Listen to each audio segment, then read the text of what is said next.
हर हर महादेव। श्री शिवाय नमस्तुभ्यम। शिव जी के उपाय चैनल में आप सबका बहुत बहुत स्वागत है। आइए आज के वीडियो में हम सोमवार व्रत कथा का श्रवण करेंगे। सोमवार का दिन भगवान शंकर और माता पार्वती का दिन होता है। सोमवार के दिन भगवान शंकर की विधि विधान से पूजा अर्चना करने के बाद सोमवार व्रत कथा का श्रवण अवश्य करना चाहिए। आइए अब सोमवार की व्रत कथा का श्रवण करते हैं। ज्वालापुर नामक नगर में एक बहुत धनी साहूकार रहता था। उसके घर में धन की कोई कमी नहीं थी। उसे केवल एक दुख था कि उसके कोई पुत्र नहीं था। वह दिन रात यही चिंता करता रहता था।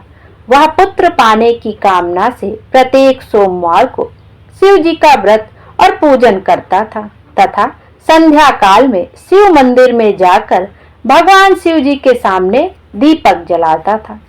उसके इस भक्ति भाव को देखकर एक दिन माता पार्वती जी ने भगवान शिव से कहा, हे प्रभु, यह साहूकार आपका अनन्य भक्त है और सदैव आपका व्रत और पूजन श्रद्धा पूर्वक करता है।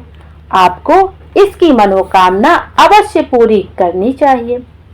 माता पार्वती की बात सुनकर शिव जी ने कहा, हे पार्वती, यह संसार कर्म क्षेत्र है।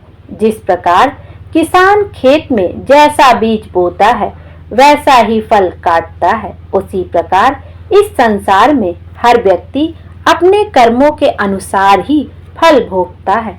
तब माता पार्वती ने अत्यंत आग्रह के साथ कहा, प्रभु, यह साहूकार आपका अनन्य भक्त है और यदि इसे कोई दुख है तो वह दुख आपको अवश्य ही दूर करना चाहिए, क्योंकि आप सदैव अपने भक्तों पर दयालु रहकर उनके दुखों को दूर करते हैं।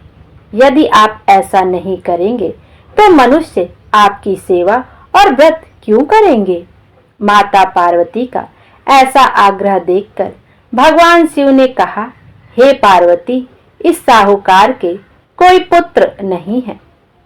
इसी चिंता में यह सदैव दुखी रहता है। इसके भाग्य में पुत्र ना होने पर भी मैं इसे पुत्र की प्राप्ति का वर देता हूँ, पर इस पुत्र की आयु केवल 12 वर्ष की होगी। इसके पश्चात वह मृत्यु को प्राप्त हो जाएगा। इसके लिए इससे अधिक और मैं कुछ नहीं कर सकता। यह सारा वार्तालाप साहूकार सुन रहा था। इससे उसे ना तो कोई प्रसन्नता हुई और ना ही दुख हुआ। वह पहले की तरह ही भगवान शिव जी का व्रत और पूजन करता रहा। कुछ समय बीतने पर साहूकार की स्त्री गर्भवती हुई और 10वें महीने में उसे एक अति सुंदर पुत्र प्राप्त हुआ। साहूकार के घर में बहुत खुशी मनाई गई। साहूकार ने निर्धनों तथा ब्राह्मणों को अन्न, वस्त्र और धन आदि का दान किया। उसने किसी को पुत्र की आयु का भेद नहीं बताया। जब वह बालक 11 वर्ष का हो गया तो उस बालक की माता ने साहूकार से बालक के विवाह आदि के लिए आग्रह किया, लेकिन साहूकार ने कहा कि मैं अभी इसका विवाह नहीं करूंगा, इसे पढ़ने के लिए काशी भेजूंगा।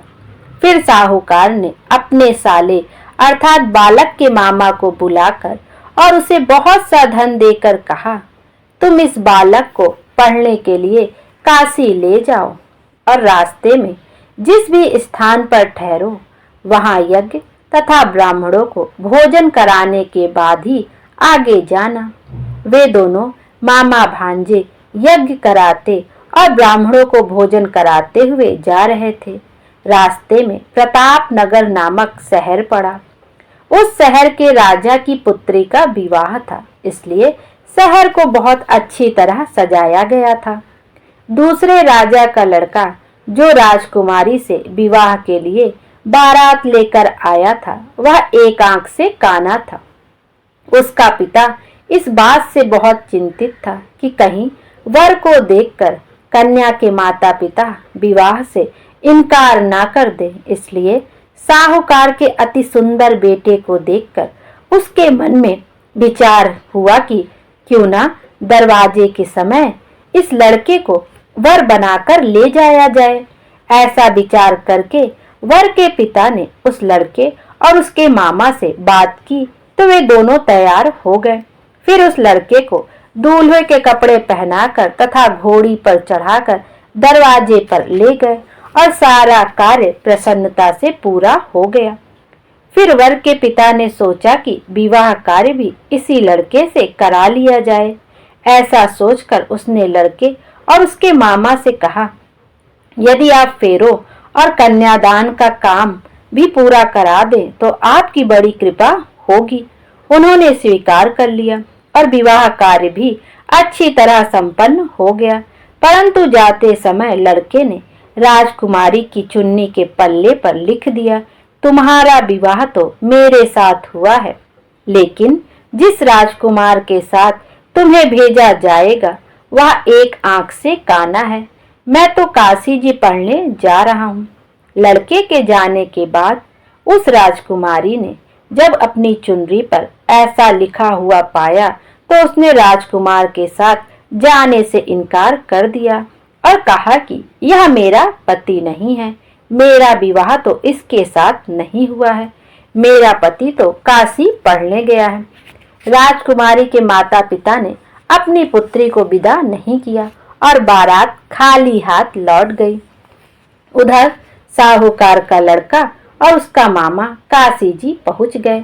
वहां जाकर उन्होंने यज्ञ करना और लड़के ने पढ़ना शुरू कर दिया। जब लड़के की आयु 12 वर्ष की हो गई तो उसकी मृत्यु का दिन भी समीप आ गया। लड़के के मामा को इस बारे में कुछ भी पता नहीं था।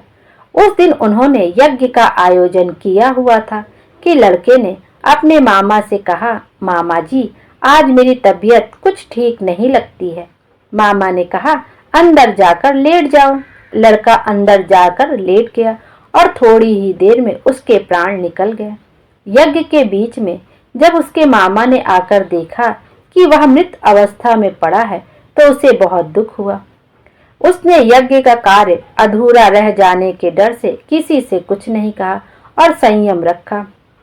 फिर यज्ञ का कार्य समाप्त कर ब्राह्मणों के चले जाने के बाद उसने रोना पीटना आरंभ कर दिया। संयोग से उसी समय शिव पार्वती जी उधर से जा रहे थे। जब उन्होंने जोर जोर से रोने की आवाज सुनी तो माता पार्वती ने भगवान शंकर से कहा, हे प्रभु, कोई दुखिया रो रहा है, उसके कष्ट को दूर कीजिए। तब जब शिव पार्वती ने उसके समीप जाकर देखा तो वहां एक लड़का मृत पड़ा था। पार्वती जी बोली, प्रभु यह तो ज्वालापुर के साहूकार का लड़का है जो आपके वरदान से उत्पन्न हुआ था। शिव जी बोले, हे पार्वती, इसकी आयु इतनी ही थी, आयु पूरी हो जाने के कारण यह मर गया। तब माता पार्वती ने कहा, हे प्रभु, आप इस बालक की आयु बढ़ाइए, नहीं तो इसके माता पिता तो तड़प तड़प कर मर जाएंगे। माता पार्वती के बार बार आग्रह करने पर भगवान शिव ने उसको जीवित कर दिया और शिव जी की कृपा से लड़का ओम नमः शिवाय, ओम नमः शिवाय, ओम नमः शिवाय कहता हुआ उठ गया। भगवान शिव और माता पार्वती कैलाश पर्वत को चले गए। तब वह लड़का और उसका मामा उसी प्रकार यज्ञ करते तथा ब्राह्मणों को भोजन कराते हुए अपने घर की ओर चल दिए। रास्ते में वे प्रताप नगर पहुंचे और वहां पर आकर उन्होंने यज्ञ आरंभ कर दिया। जब वहां का राजा उधर से गुजरा तो उसने उस लड़के को तुरंत पहचान लिया और अपने महल में ले जाकर उन दोनों का बहुत आदर सत्कार किया। साथ ही बहुत सा धन, आभूषण और वस्त्र देकर उन्हें राजकुमारी के साथ विदा किया। जब वे अपने शहर के निकट पहुंचे तो मामा ने कहा कि मैं पहले तुम्हारे घर जाकर सूचना दे आता हूँ। जब उस लड़के का मामा घर पहुंचा तो साहूकार और उसकी पत्नी घर की छत पर बैठे थे और उन्होंने यह प्रण कर रखा था कि यदि हमारा पुत्र सकुशल लौट आया तो हम नीचे आ जाएंगे, नहीं तो छत से कूदकर अपने प्राण त्याग देंगे। इतने में उस लड़के के मामा ने आकर बताया कि आपका पुत्र सकुशल वापस आ गया है, तो उनको विश्वास नहीं हुआ। तब मामा ने शपथ पूर्वक कहा कि आपका पुत्र अपनी स्त्री के साथ आया है। तो सेठ अपनी पत्नी और सगे संबंधियों के साथ नगर द्वार तक गया और आनंद के साथ उसका स्वागत कर उसे अपने घर ले आया। वे बड़ी प्रसन्नता के साथ रहने लगे। इसी प्रकार जो व्यक्ति सोमवार का व्रत करके भगवान शंकर तथा माता पार्वती का पूजन करता है अथवा इस कथा को पढ़ता या सुनता है, उसके सारे दुख दूर होते हैं और उसकी समस्त मनोकामनाएं पूरी होती हैं। बोलो शंकर भगवान की जय। शंकर भगवान हम सब की मनोकामना पूर्ण करें और हमारे जीवन को खुशियों से भर दे। Thank you. आइए अब पितरों को समर्पित पितृदेव की व्रत कथा का भी श्रवण करते हैं। बोलिए पितृ देवता की जय, पितृदेव की जय। आइए अब पौराणिक कथा की ओर चलते हैं। पितृपक्ष की पौराणिक कथा के अनुसार जोगे तथा भोगे दो भाई थे। दोनों अलग अलग रहते थे। जोगे धनी था और भोगे बहुत निर्धन था। दोनों में परस्पर बड़ा प्रेम था। जोगे की पत्नी को धन का अभिमान था, किंतु भोगे की पत्नी बड़ी सरल हृदय की थी। पितृपक्ष आने पर जोगे की पत्नी ने उससे पितरों का श्राद्ध करने के लिए कहा तो जोगे इसे व्यर्थ का कार्य समझकर टालने की चेष्टा करने लगा, किंतु उसकी पत्नी समझती थी कि यदि ऐसा नहीं करेंगे तो लोग बातें बनाएंगे। फिर उसे अपने मायके वालों को दावत पर बुलाने और अपनी शान दिखाने यह उचित अवसर लगा। अतः वह बोली, आप शायद मेरी परेशानी की वजह से ऐसा कह रहे हैं, किंतु इसमें मुझे कोई परेशानी नहीं होगी। मैं भोगे की पत्नी को बुला लूँगी, दोनों मिलकर सारा काम कर लेंगी। फिर उसने जोगे को अपने पीहर न्योता देने के लिए भेज दिया। दूसरे दिन उसके बुलाने पर भोगे की पत्नी सुबह सवेरे आकर काम में जुट गई। उसने रसोई तैयार की, अनेक पकवान बनाए, फिर सभी काम निपटाकर अपने घर आ गई। आखिर उसे भी तो पितरों का श्राद्ध तर्पण करना था। इस अवसर पर ना जोगे की पत्नी ने उसे रोका और वह ना रुकी। शीघ्र ही दोपहर हो गई। पितर भूमि पर उतरे। जोगे भोगे के पितर पहले जोगे के यहाँ गए तो क्या देखते हैं कि उसके ससुराल वाले वहाँ भोजन पर जुटे हुए हैं। निराश होकर वे भोगे के यहाँ गए। वहाँ क्या था, मात्र पितरों के नाम पर अगियारी दे दी गई थी। पितरों ने उसकी राख चाटी और भूखे ही नदी के तट पर जा पहुँचे। थोड़ी देर में सारे पितर इकट्ठे हो गए और अपने अपने यहाँ के श्राद्धों की बड़ाई करने लगे। जोगे भोगे के पितरों ने भी अपनी आप बीती सुनाई।